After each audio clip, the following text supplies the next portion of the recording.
Bebang ko, nasan ka na ba? Umuwi ka na. May sakit yung nanay mo. Nanay Sitang, ano nangyari sa'yo? Okay lang ba kayo? Bebang anak, ikaw na ba yan?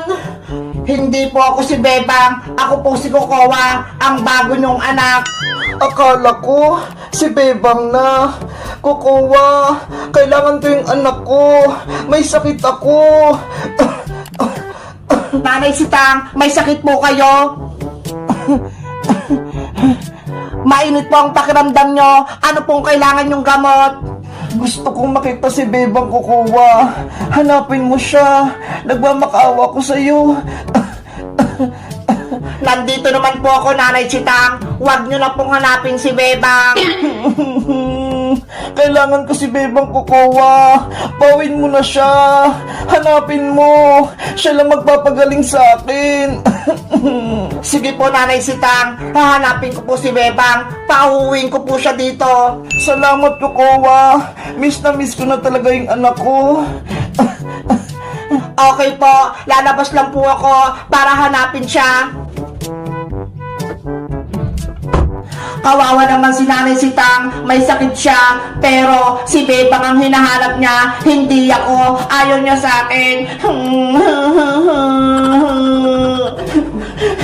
Gagawa ako ng paraan para akong mani ni Aling Sitang. Gagayahin ko ang itsura ni Bebang. Ayan! Ako na si Bebang! Kamukha ko na siya! Gaya-gaya kayo! Buhok niya! Pati damit niya! Panigurado! Matutuwa sa akin si Aling Sitang! Si Nanay Sitang pala! Sana mapaniwala ko siyang ako si Bebang! Hindi si Kukuha! Ay! Saglit lang pala! Kukuha ko ng pagkain at gamot ni Aling Sitang para matuwa siya sa akin! Ay, ito! May mga prutas! Kukunin ko to! Apple, lemon, tsaka itong mga mais. Ito pa, gamot sa ubo. Nanay Sitang! Yuhu! Bebang anak, ikaw na ba yan? Nanay ko! Bebang anak, ikaw nga! Mabuti naman nakauwi ka na! Sabi po kasi ni Kukuha, hinahanap niyo ako, kaya umuwi na po ako dito sa bahay natin. Ang bait talaga ni Kukuha, hinahanap ka niya, nasa na siya? Nay, may sakit daw po kayo, sabi ni Kukuha. Sumama yung pakiramdam ko, Bebang, nung nawala ka, kaya nang hina yung katawan ko. Huwag na po kayo mag-alala, Nay. Hindi na po ako alis dito. Ito nga po, dinilaan ko po kayo ng pagkain, pati itong gamot. Salamat, Bebang. Ang bait mo talaga. Pinaghandaan mo pa ako ng pagkain. Magpagaling po kayo, Nay, para masaya na ulit po kayo. Bebang, saan ka ba galing? Bakit hindi ka umuwi dito ng ilang linggo? Hinahanap-hanap kita. Doon po kay Princess, pati kay Iska, nakipaglaro po. Hindi ka malang umuwi dito sa bahay natin. Namimiss kita eh. Sorry po, Nay, kung naging pasaway po ako. Hayaan niyo po, hindi na po ako alis dito sa bahay. Akala ko, iniwan mo na ako. Si Kukuha lang yung kasama ko dito sa bahay. Kaya malungkot ako. Hindi ako masaya sa kanya kasi robot lang siya. Hindi robot si Kukuha, Nanay Sitang. Tao din siya. Galit ka ba, Bebang, sa nasabi ko? Tukol kay Kukuha? Magpahinga na po kayo, Nanay Sitang. Lalabas na ako. Anong nangyari kay Bebang? Nagalit siya yung sinabi ko robot si Kukuha. Sa tingin nyo, guys, anong mali kay Bebang? Mag-comment lang kayo. Bye-bye! Hala! Ano to? Parang star! Pwede kaya itong hawakan? Susubukan ko nga! Hala! Ang galing oh! Ang cute! Star na maliit! Good morning! Ang senang umaga ko! Nandito ako sa dagat! Tingnan nyo ho! Lalabas ako! Yahoo! Ayan oh. Tignan nyo guys oh. Ang dami namin kapitbahay na nagtitent dito. Ang kukit ng tent nila. Ang liliit. Sa akin tignan nyo. Ang laki-laki. Tapos may bintana pa ako. Sa kanila. Tignan nyo. Parang mga bibi. Tara guys. Tignan natin yung dagat. Maglilibot-libot ako. Grabe. Walang tao dito guys. Ang daming mga puno dito guys oh.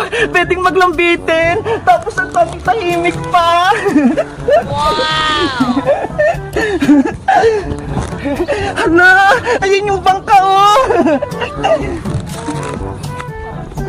Pwede kayong pumunta dito sa bangka. Susubukan ko nga kung kaya ko. Hala, pwede kayong sumakay dito. Kaso wala yung driver eh. Baka bawal pumasok dito. Baka pagalitan pa ako. Dito na nga lang ako. Ayan, kunyari, umaandar yung bangka. Gusto ko sanang maligo, kaso wala akong kasama. Nasa kaya si Princess?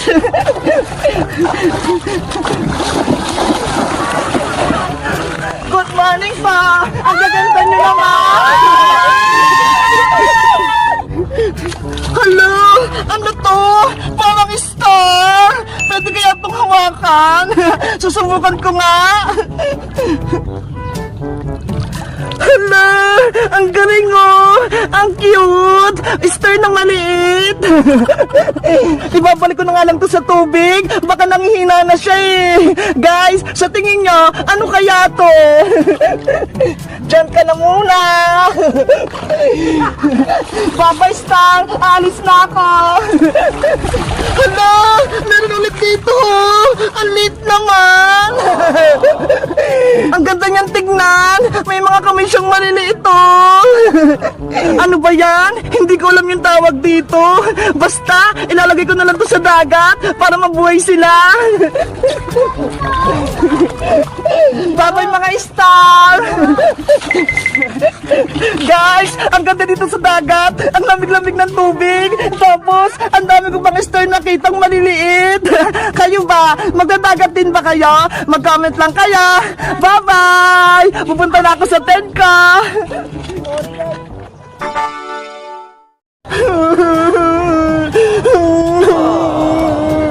Ano nangyari sa mukha ko? Ang pangit-pangit ko na! Paano ba ito matatanggal?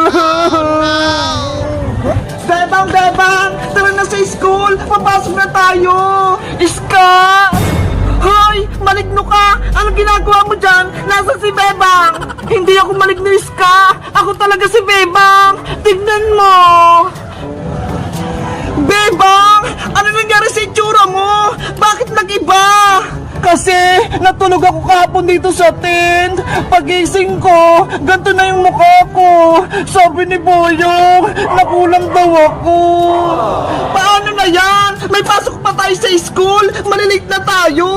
Hindi mo na ako papasok sa school, Iska. Baka pag nakita nila tong mukha ko, lulukoyin lang nila ako. Naku, hindi ka pwedeng mag-absent, Bebang. May exam pa tayo kay teacher. Ayokong pumasok kung ganito yung mukha ko. Nahihiya ako. Diba? Sabi mo, Bebang, nakulam ka. Ipagamutan natin yan kay Mang Kepwing sa albularyo para bumalik ka sa dati.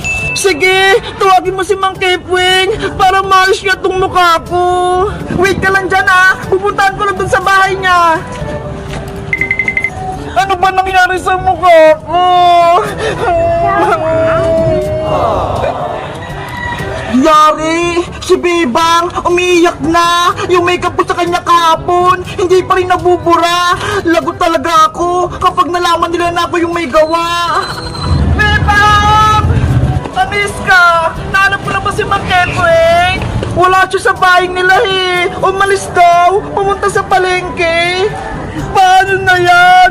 Hindi na ako gagaling! Yung itsura ko! Ang pangit-pangit na! Oh no!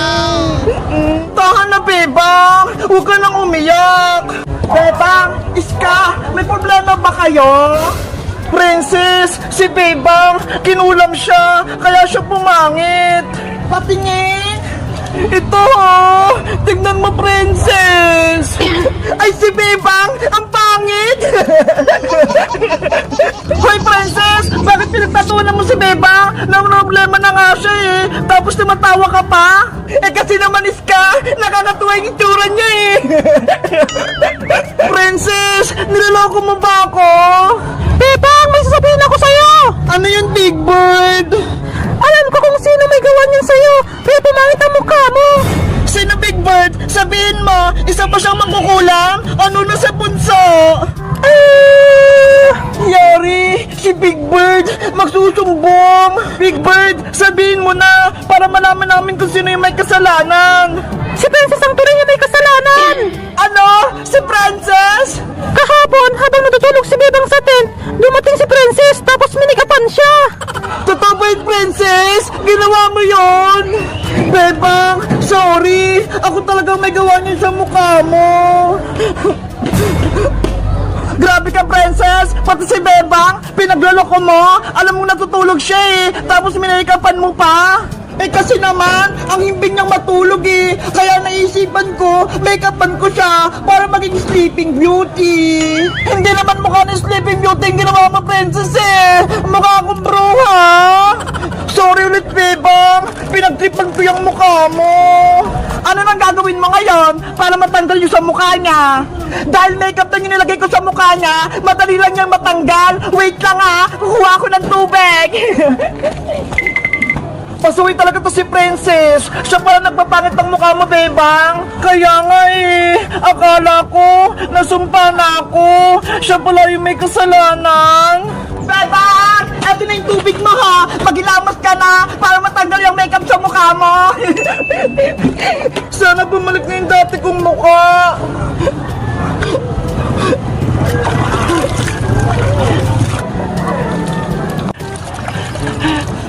Ano, Princess? Iska? Wala na ba? Wow! Bumalik ka na sa dating itsura mo, Bebang! Ang ganda mo na ulit! Talaga, Iska! Sabi ko sa'yo, mabilis lang niya matanggal, Bebang eh! Ikaw, Princess, may kasalanan ka sa akin! Ikaw naman yung mamake-upan ko! Iska, peram ko ng pentel pen mo! Eto, Bebang! Lagot ka ngayon, Princess! Dadrawingan ka ang mukha mo! Bebang! Ayoko! Oh, no! Hoy, Princess! Bumalik ka dito! Nanay! Si Bebang!